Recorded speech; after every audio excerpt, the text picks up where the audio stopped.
Everybody to the council meeting of Wednesday, March 24th, 2021, and apologies to those who are tuning in that we're a little bit late. We had lots on our agenda. I'd like to welcome everybody to our electronic council meeting, and due to the COVID-19 pandemic, council is practicing physical distancing. I am present in the chamber and all other members are participating electronically. We've assigned movers and seconders, and I will read these out, and then I will state the result of the vote. I would like to acknowledge the land on which we gathered virtually today is the land traditionally the territory of the Haudenosaunee, Anishinaabe, and Neutral people. We acknowledge the enduring presence of the Indigenous people with whom we share this land today, their achievements, and their contributions to our community. And I would like to draw Council's attention to the Indigenous Vaccine Clinic that was held at 150 Frederick today in partnership with the community.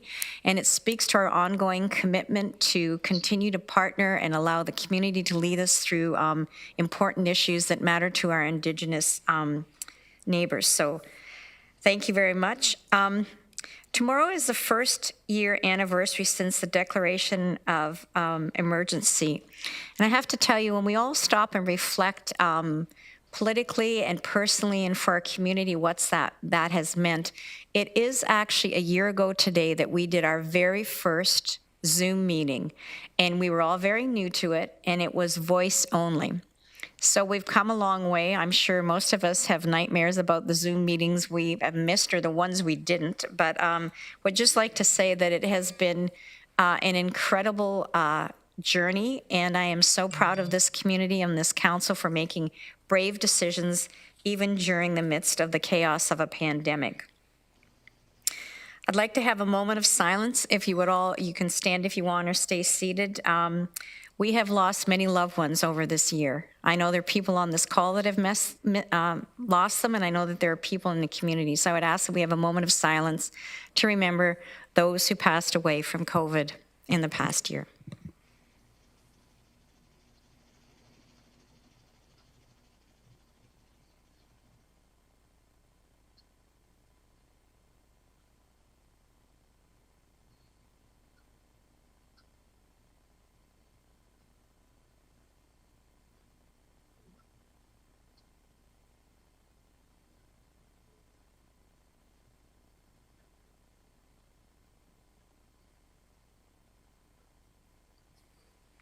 Thank you, colleagues. We have a wonderful recognition to make of a staff accomplishment.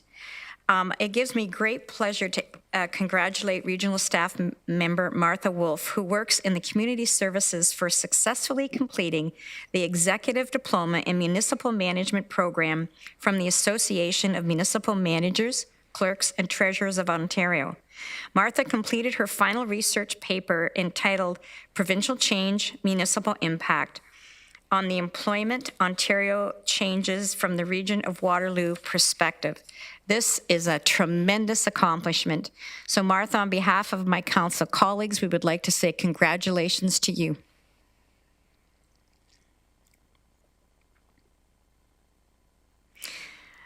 I'd also like to recognize Education and Sharing Day.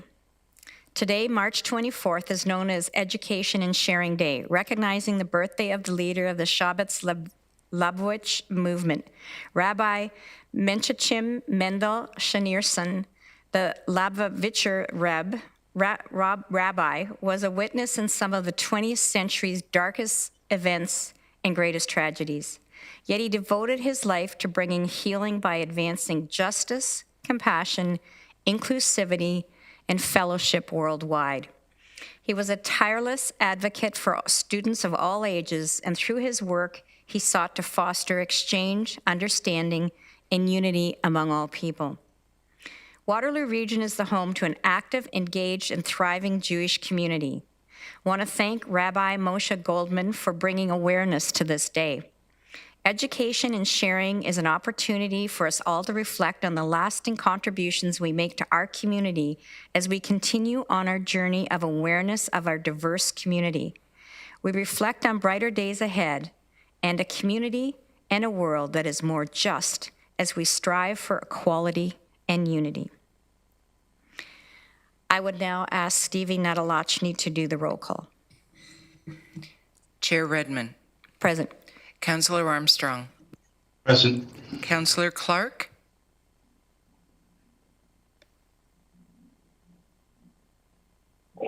Councillor Erb. Present. Councillor Foxton. Present. Councillor Galloway. Present. Councillor Harris. Present. Councillor Jaworski. Here. Councillor Jowett. Here. Councillor Kiefer. Present. Councillor Lawrence.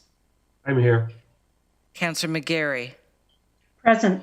Councillor Nowak. Present. Councillor Shantz. Present. Councillor Strickland. Here.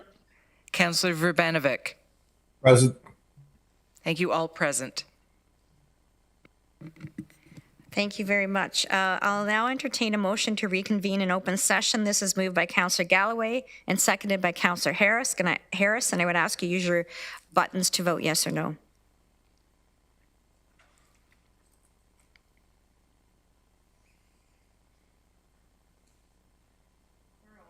That is carried. Thank you, colleagues. Any declarations of pecuniary interest under the Municipal Conflict of Interest Act? Seeing none.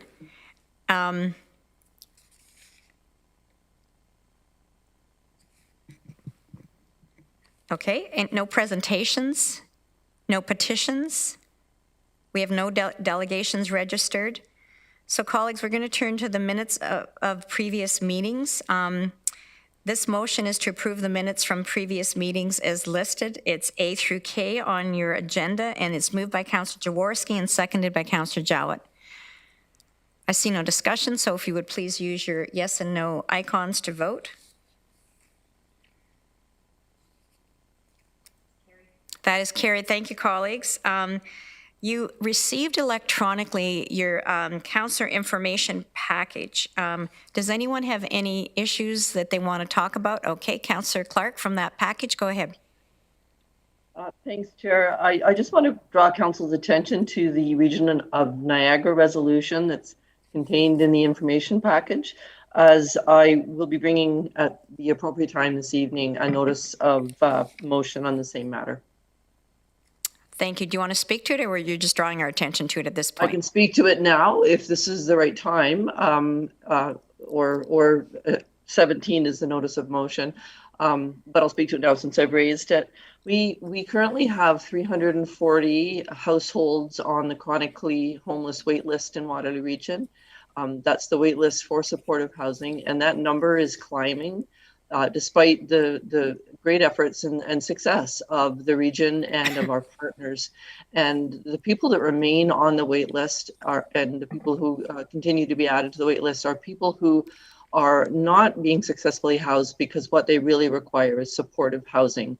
And we recognize the need for supportive housing, but we're limited in our ability to deliver it to everybody who needs it by the fact that our funding from the province is not adequate for this increasing demand. So the motion that I will be bringing is to have a Waterloo region send a resolution to the province similar to Niagara's, asking for enhanced funding from the Ministry of Health and the Ministry of Community Social Services to recognize that people who are homeless have these extraordinary needs, and we shouldn't let the silos get in the way of meeting them. Thank you very much, Councillor Clark. So we will deal with that notice of motion later on, but you have spoken to it now, which is great. A motion to go into Committee of the Whole to consider reports. This is moved by Councillor Kiefer and seconded by Councillor Lawrence. And the motion is that the Council go into Committee of the Whole to consider reports. And you already are voting, so vote with your icons, please. Thank you. That is carried. The next item is finance reports. We'll want one motion to accept all of the finance reports. If anyone has comments, please raise your hand now. Councillor Jaworski. Thank you. Through the chair to the commissioner of whom I've given some of these notes. Certainly at the City of Waterloo, we're very excited for this new development, and I'm pleased, well, thank you to staff for working it out, and for councillors Jim Erb and Sean Strickland for bringing this forward last time around. So what I did ask for other input just to give to the region, they really came into the areas of openness, engagement, and success. And so one is to have the developer engage the local community. They were very interested in this project. It is a pilot project and something that we all wanted to make a success. So that's something that we certainly want to see, is that community engagement. Number two would be signage. That's something that we found very successful. As soon as a piece of land or something's going to change, people want to know.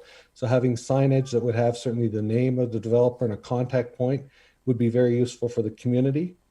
Herb Street is a gateway, and although that's one side of the building, certainly we would look forward to a high quality of design for the building, and as well as a proper amenity space. Although a good portion of this will be a great affordable housing, we certainly want the proper amenities on that site as well. And so that's something to work with the developer on. And then finally, site plan is done by the lower tiers. And so I would strongly encourage the developer to get engaged with the City of Waterloo. Our team is standing by. So there's a lot of technical work to be done, but there's no time like the present to get involved with the city so we can make sure things move along in parallel. We're happy to do so, and we look forward to working with the successful proponent. So thank you very much, Douglas. Thank you, Councillor Jaworski. Councillor Erb. Yes, I agree. It's great to see this development coming the council for final approval. And as council aware, this is the second of two pilot projects that's been brought forward by the steering committee with different options for affordable housing. And with Southside Construction of London will be building this project. It's the first time that they've worked with us in the, and I'm sure some of the things that Councillor Jaworski has raised in terms of site plan and the entrance to Waterloo will be taken into consideration. And you know, they do have previous experience in building and operating affordable housing in other communities. So it's with it's this kind of experience that it's great to have them engaged in the region, because we're eager to work with companies who have experience in this type of housing. And of course, while the good news is the new affordable housing units we're going to get. However, I hope it's equally important to keep in mind that we have planned this development and the Bechtel Street project in Cambridge, and it has, as we have issued the RFPs, continue to engage with the neighborhood.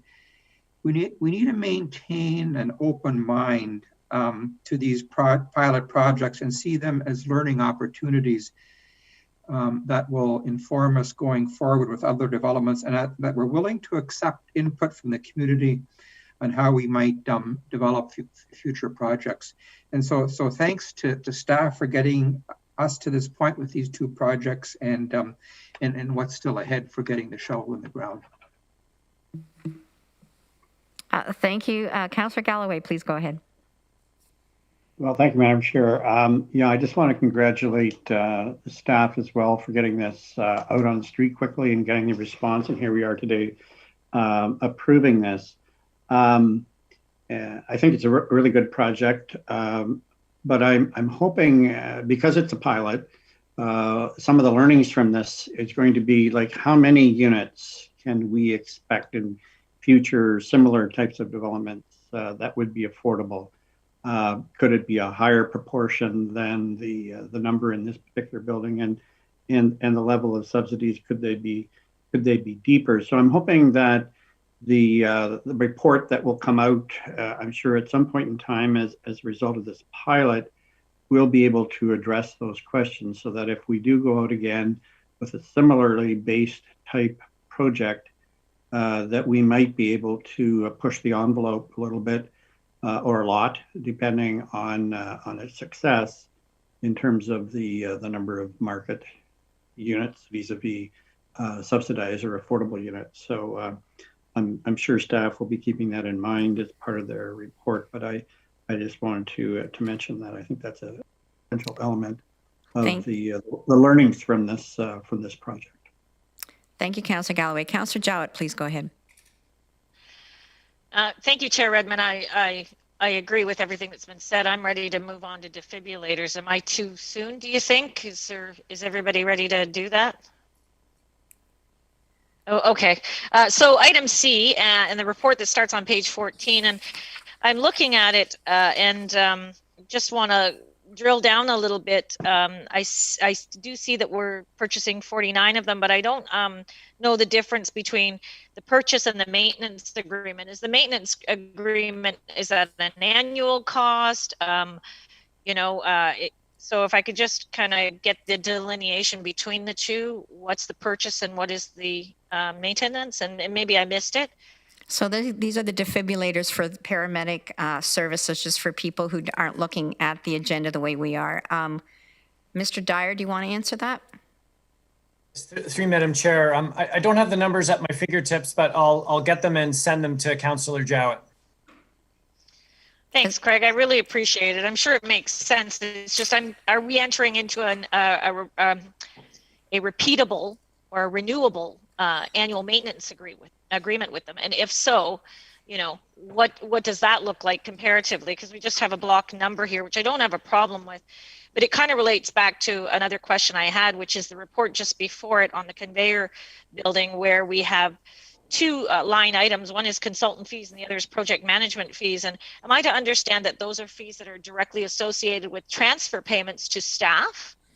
Or are those outside consultants that we're employing for the project itself?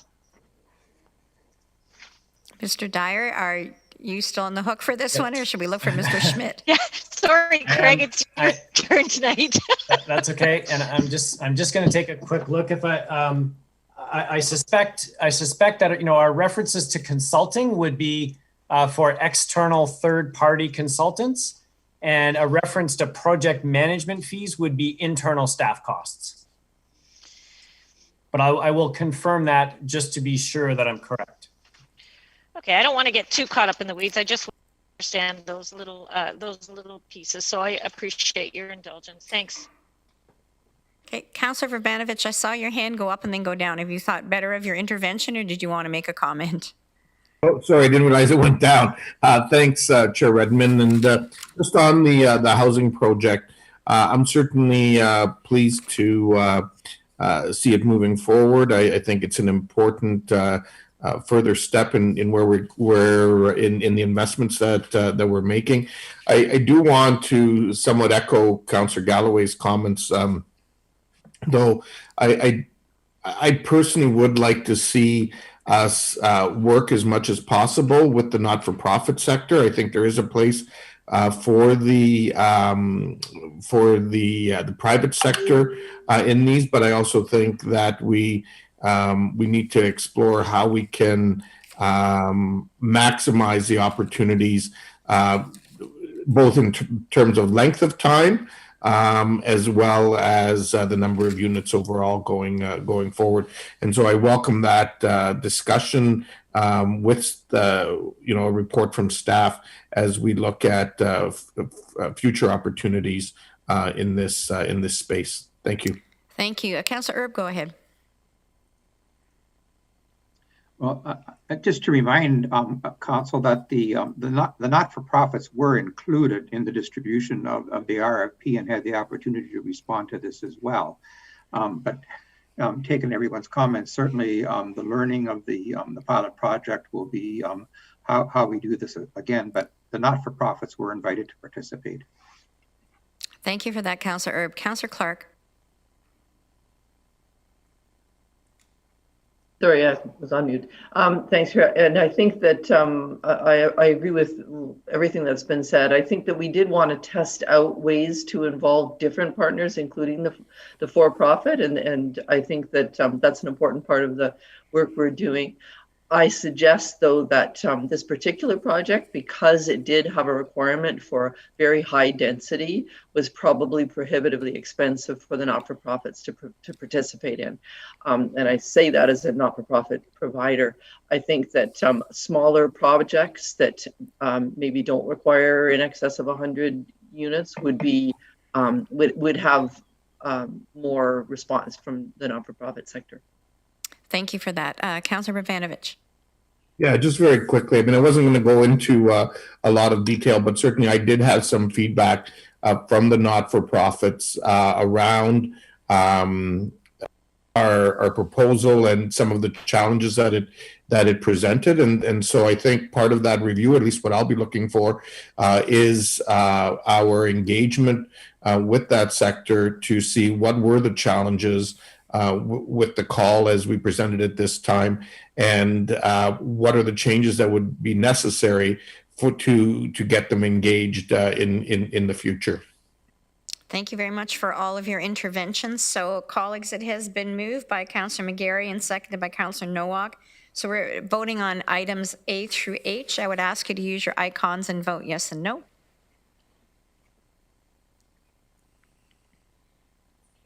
That is carried. Thank you, colleagues.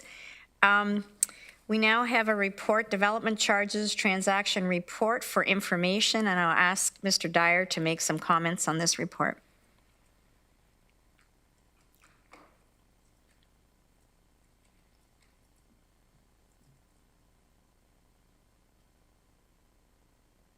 Apologies, Madam Chair. Craig, this is on the development charge transaction report for information. Yep. So we have an annual obligation under the Development Charges Act to provide a report of this nature to council, which outlines all the development charge collections, funded exemptions, and funding that was used for specific capital projects. So this is, again, to meet a requirement under the regulation under the Development Charges Act. There was for some time a requirement that this report be submitted to the ministry. Those rules have changed, and we only need to submit it to them upon request.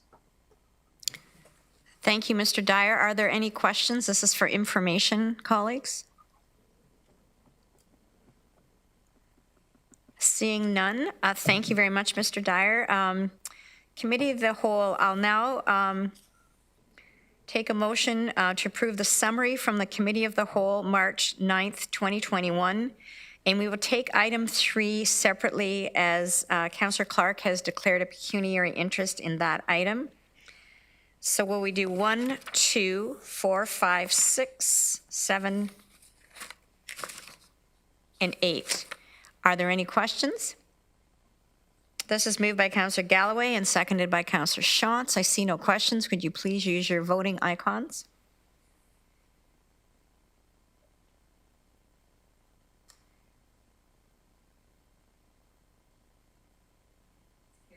That is carried. Thank you, colleagues. And now we'll vote on item 3 with Councillor Clark declaring a conflict of interest. And this is development charge grants for affordable housing projects, and they're listed A and B. On page 10, would you please use your icons? Same mover and seconder.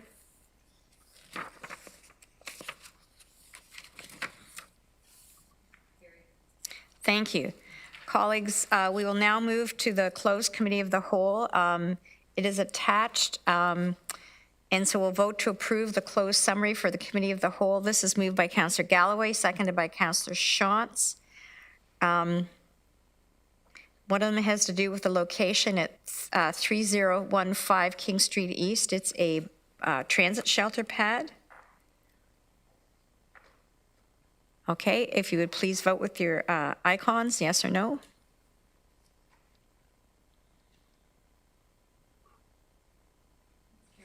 That is carried. Thank you, colleagues. Now, a report from the Chief Administrative Officer. Mr. Lochner, do you have anything today? Thank you, Madam Chair. My written report is in your package, so I'm happy to take any questions. Other than that, I don't have anything to add. Thank you. We only can see your tie, Bruce. You have to push your screen up. Thank you. It's a very nice tie, though. Any questions of the written report from our CAO? I have no report. The regional clerk has a report. Over to you, Mrs. Fletcher.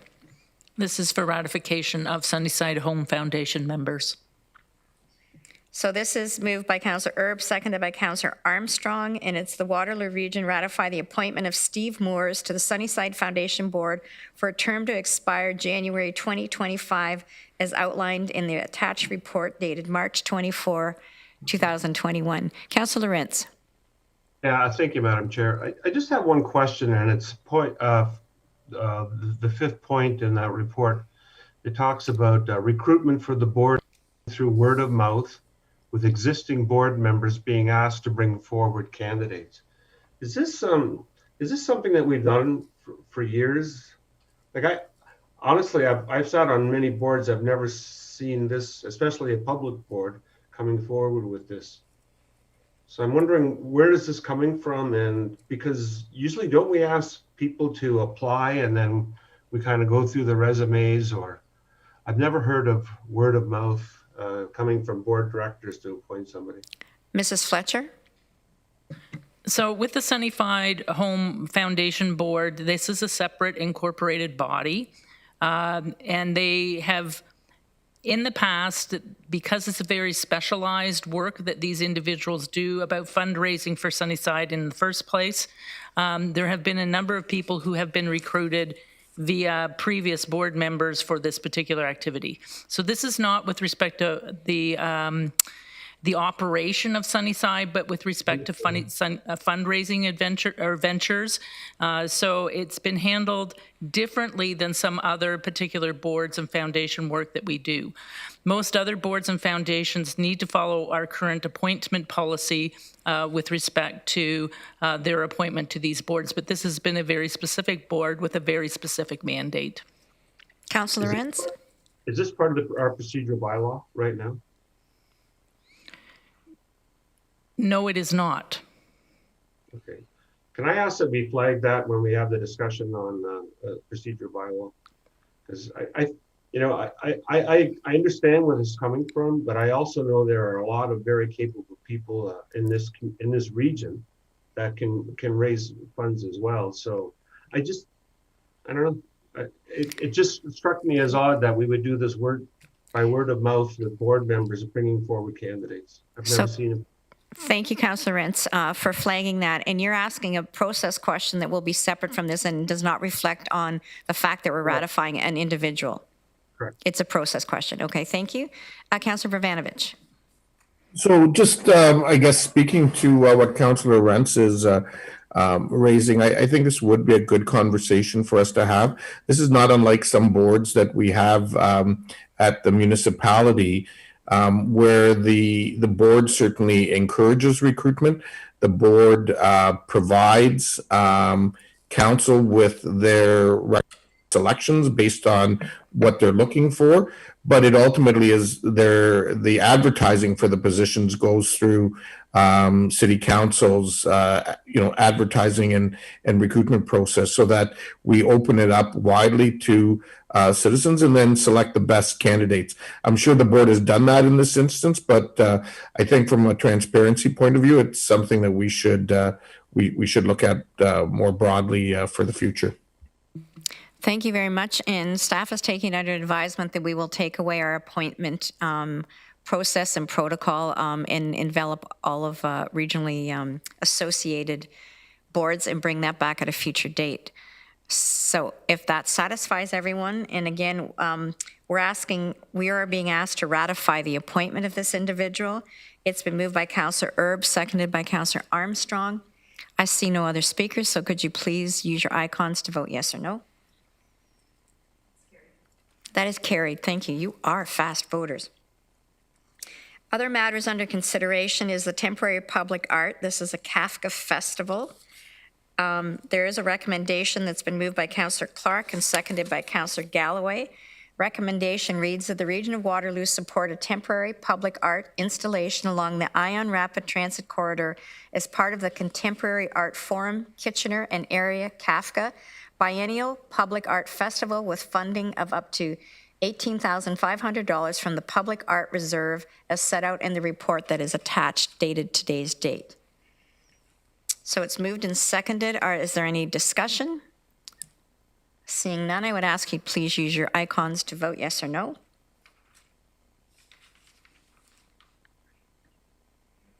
That is carried. Thank you, colleagues. The next item is comments on the Environmental Registry Ontario policy, proposed changes to ministerial zoning orders and the Planning Act. This has been moved by Councillor Foxton and seconded by Councillor Jowett, that the Regional Municipality of Waterloo endorse the submission of Appendix A as the Regional Municipality of Waterloo's response to the Environmental Registry Ontario posting #019-3233, proposed changes to ministerial zoning orders, MZOs, and the Planning Act as set out in the report that is attached. So it's been moved and seconded. Councillor Foxton. Thank you, and I hope you all took this. This is a big deal. And this also ties in with the Greenbelt and the implications of if we don't fall under the Greenbelt, then any decision from us can be taken away and a minister can make a decision without consent of council. This is an excellent report written. I hope that it's listened to at the provincial level. And if you get a chance to see the report done by Samantha from the GRCA in regards to the Greenbelt, it is also an excellent report. These two go hand in hand. This is the way of protecting our rights to protect our wetlands and sensitive areas, and that it's being taken away from us. And it already happened in, I believe, Collingwood, where they had turned down development on sensitive lands, and the province came in and said, you're not getting away with that, and took it right away from the municipality and passed it. So this is an important piece of legislation that we have to really get our voice out there. I would agree, Councillor Foxton, and I would also just underscore what excellent staff we have, and it's a very fulsome response, very thoughtful, and I know sitting at AMO and other tables, people take notice of what comes out of Waterloo Region because of the caliber of our staff, so it's a very good report.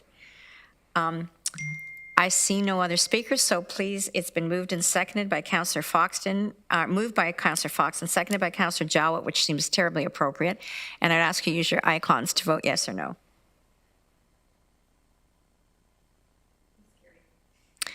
That is carried. Thank you. We'll now start a vote for the Committee of the Whole to rise and Council to resume. This is moved by Councillor Harris and seconded by Councillor Jaworski. And it's the Committee of the Whole rise and Council resume. Would you please use your icons to vote yes or no?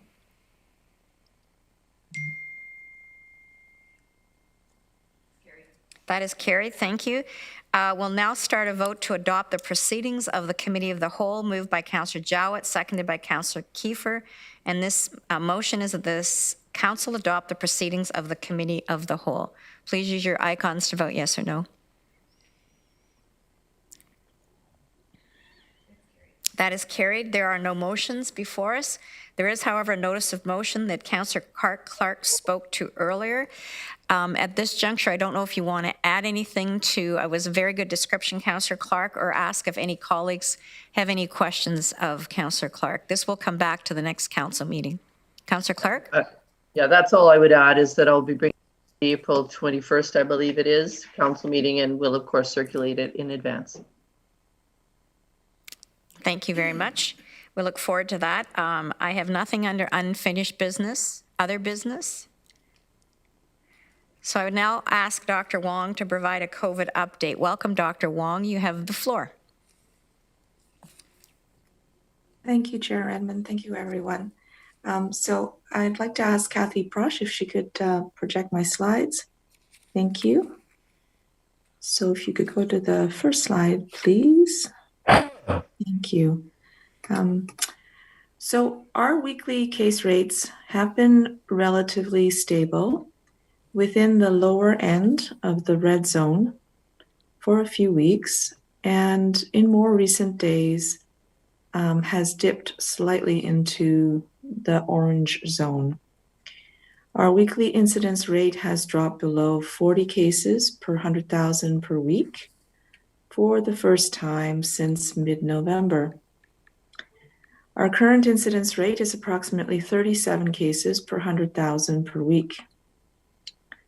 Over the last week, our incidence rate has fluctuated between 37 and 45 cases per 100,000 per week.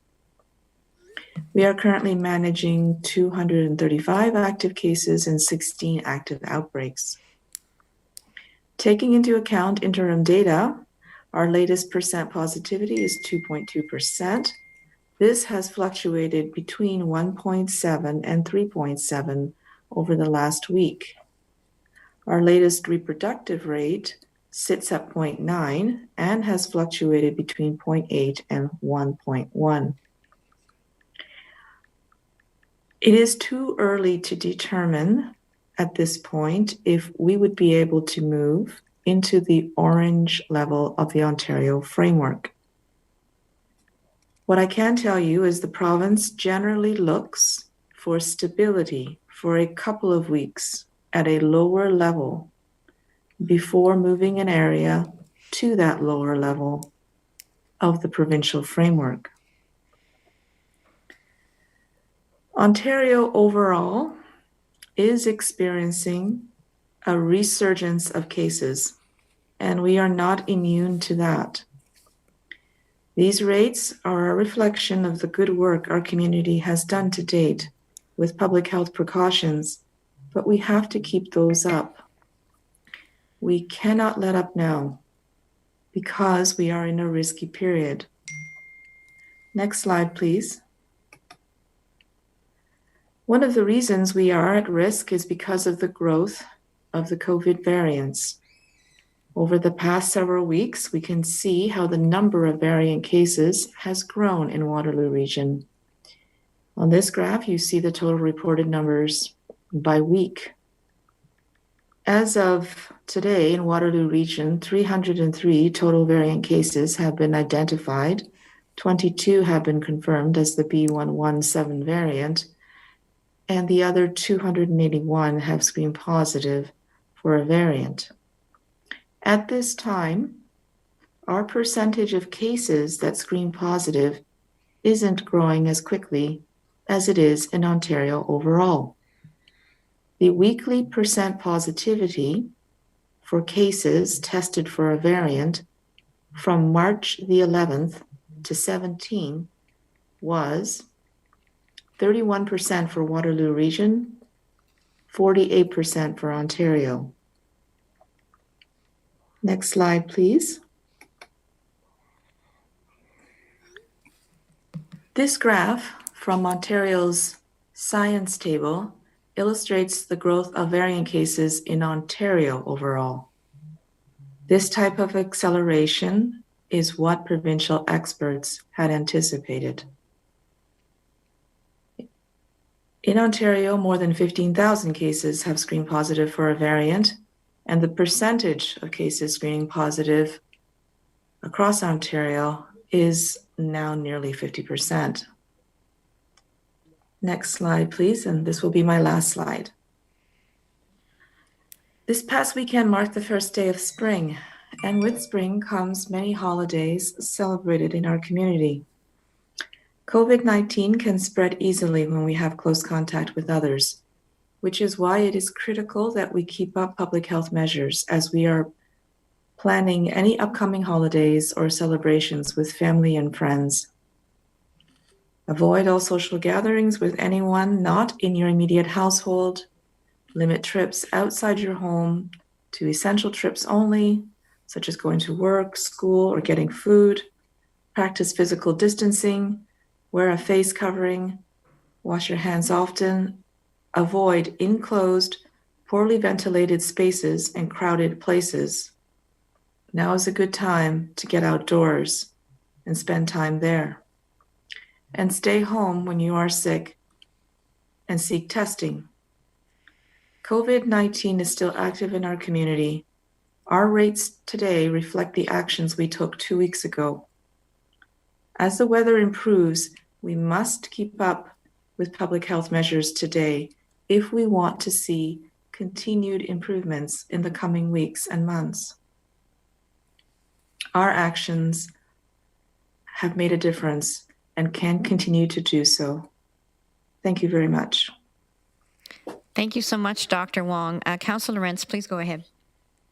Thank you, Madam Chair, and thank you, Dr. Wong, for the presentation and for all of your expert guidance over the last year. It's funny that we can say over the last year, but anyway, in my view, we're probably entering into a critical time because people seem to think that we've crossed the bridge and things are starting to improve, and they probably are, but we're not quite there yet.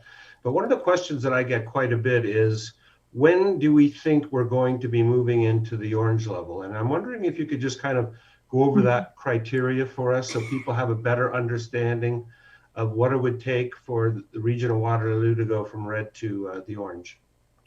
Well, thanks for the question, Councillor Wren. So only recently in the last few days has our 7-day average started to dip below the threshold of 40 cases per 100,000 per week, which is the threshold for the red zone. And generally what the province likes to see is approximately 2 weeks at a lower level.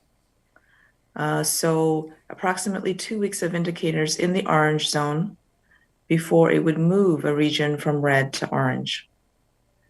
And, this is part of the general approach to move cautiously towards lower levels while not hesitating to move quickly a region up to a higher level if rates start to grow quickly. So it's part of the overall approach that they've been using in Ontario to date. So we've only in a few days started to dip in the orange zone.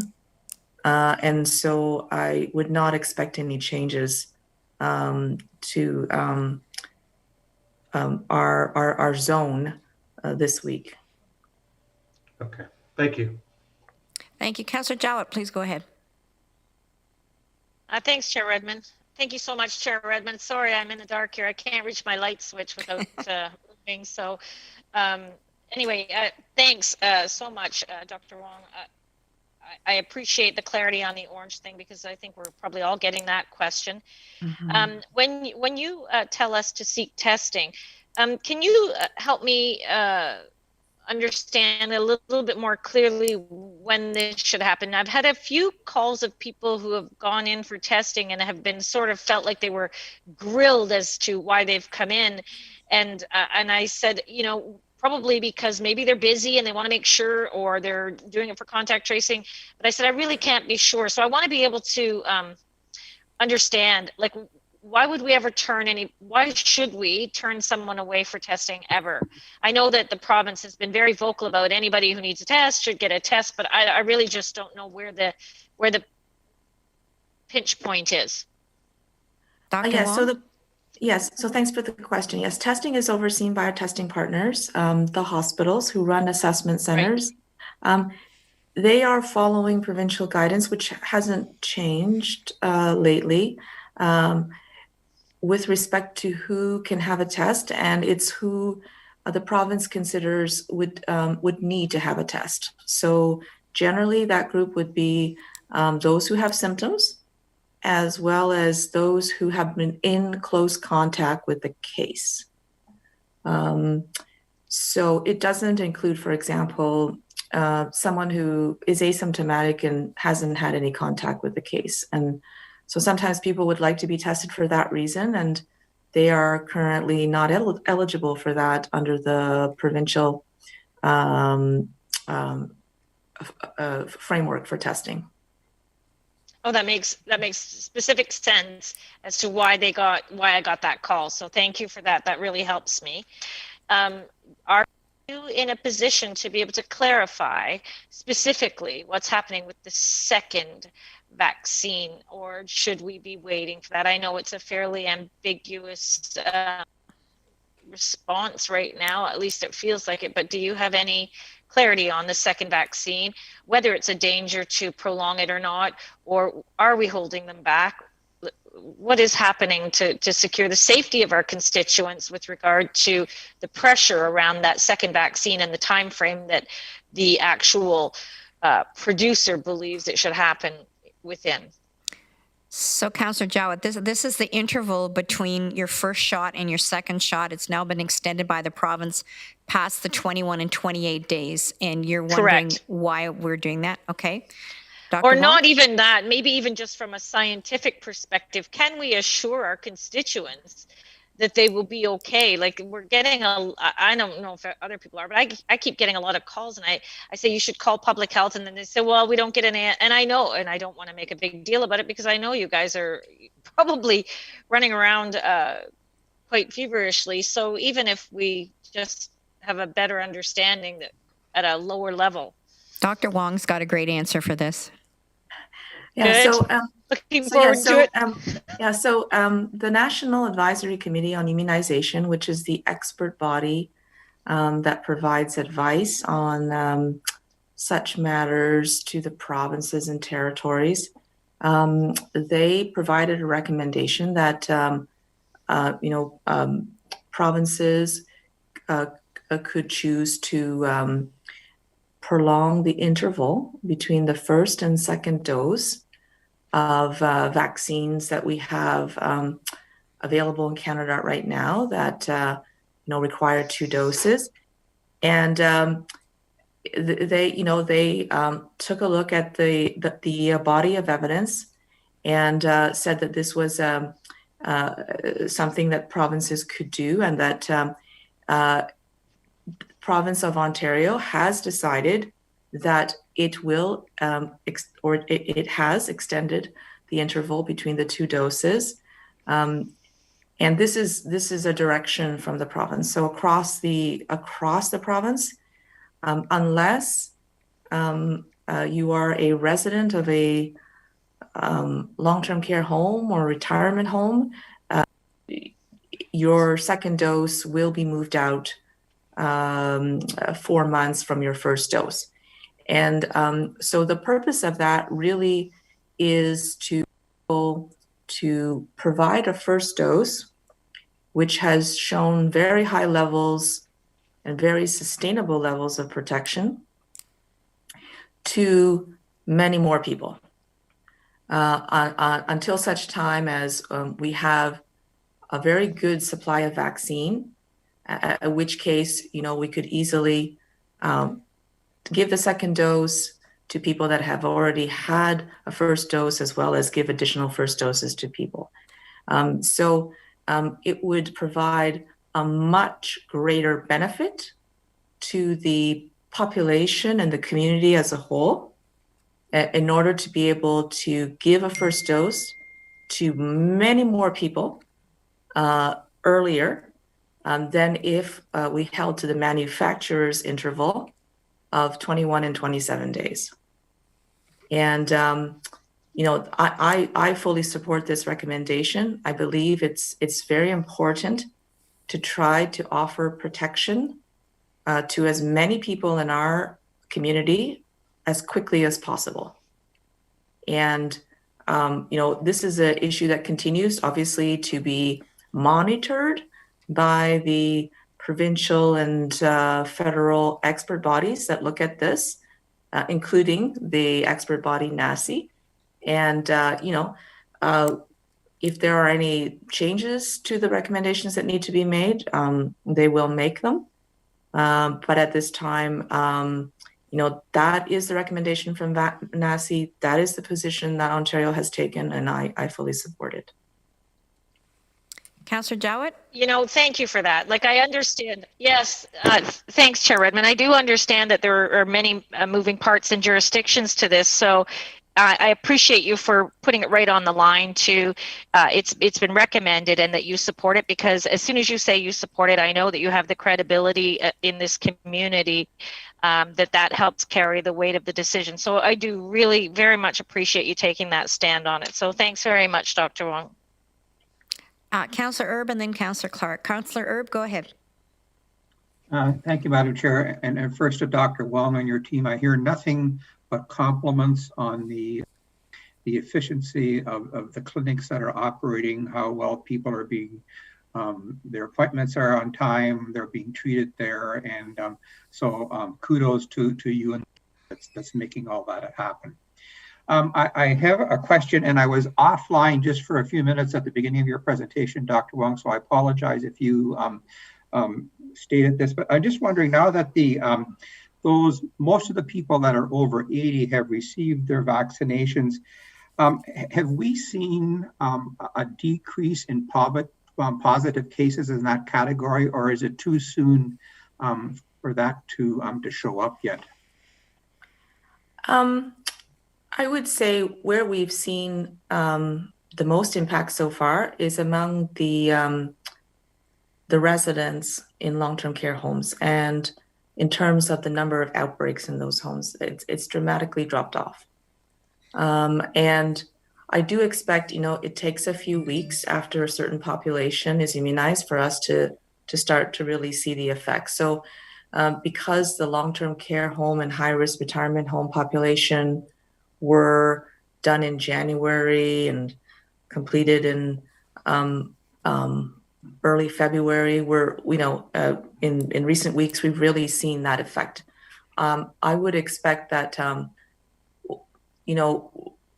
we will probably see 4 to 6 weeks after a certain population group has been well immunized, that the rates would drop off in that population group. And you're right that we have, we're almost complete, the 80 plus group. And so, in the coming weeks, I think we'll see some good impacts. Right now, we don't have that many cases. So we're not seeing a whole lot of cases in any age group, although, there's still some, but for sure, we've seen this in multiple jurisdictions across the world where this effect has happened. And I expect we'll see the same thing here locally as well.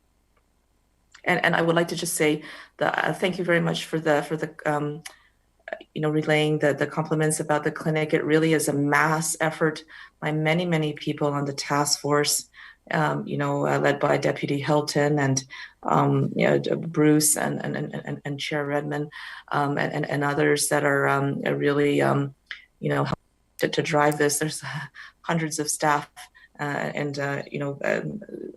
Commissioner Kim Pelosimo as well, and Connie from our communications, and Jen Davis, who's sort of the incident commander for the response. So I just wanted to mention those people because there's so many moving parts, as you mentioned, and it couldn't be done without the great teamwork that's happening at the region and with our partners in the community. So thank you. Councillor Erb, do you have any further questions or comments? No, it would just be nice if we had time to mention everybody's name who's been involved because they're all rock stars. So thank you. Thank you. Councillor Clark, please go ahead. Thank you, Chair. Just also to pass on thanks and congratulations for the outreach sessions that we've had. One yesterday for the faith leaders, and one the previous week for some of the communities that we're trying to extra hard to reach. Excellent presentations, excellent information. And I want to just note to Councillor Jowett's questions, the professor of pharmacology who presented brilliantly, and I'm sorry, I can't remember her name. She said specifically with regards to the timing between first and second doses, that for vaccinations, the standard would actually be 3 to 6 months. So the 4 months is certainly well within the standard practice, notwithstanding that we initially crowded them a little closer together. That's a great point, Councillor Clark. Yes, and it's Dr. Kelly Grinrod at this UW School of Pharmacy. She's excellent. Yeah. And you're absolutely right. Normally with vaccines, the interval is much longer. The reason the interval was this short for the COVID vaccines is because they really wanted to, sort of devise the shortest interval possible that would be effective. And in addition to that, with, vaccines in general, when you actually prolong the interval, it actually either has no effect on efficacy or it actually increases efficacy and long-term duration. So based on the body of evidence that we're seeing now with the current vaccines that have been approved, as well as vaccine science, that's why the experts feel comfortable in recommending the prolongation of the interval. It's really because we have seen with these vaccines that there is a strong and durable response even after one dose. And with our experience with vaccines that generally it's actually better to prolong intervals, or oftentimes it is. Thank you. And just further to that excellent question, Councillor Clark, Councillor Galloway is next, and I know that he's an absolute faithful viewer and listener for our community updates every Friday, and Dr. Grinrod is scheduled to be our guest this Friday, so I'm sure you're all going to want to tune in. Councillor Galloway, please go ahead.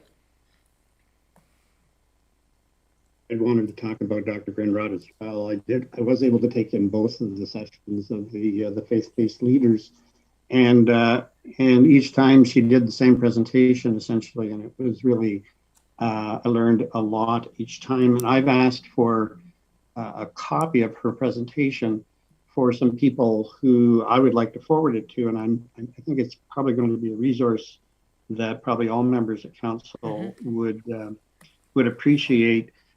Because she does explain about the different types of vaccines. She does explain about the 3 weeks versus 4 months situation, which has some concern, but she has a perfectly fine explanation, exactly as Councillor Clark has indicated.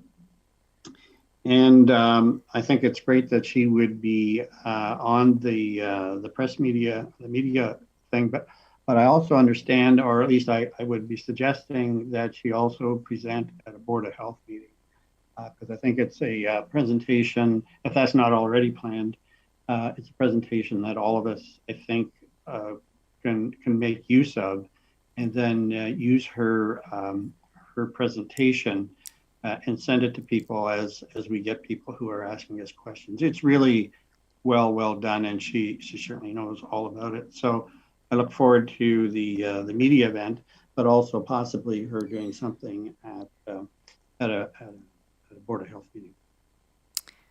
Thank you, Councillor Galloway. Yes, that's in the works.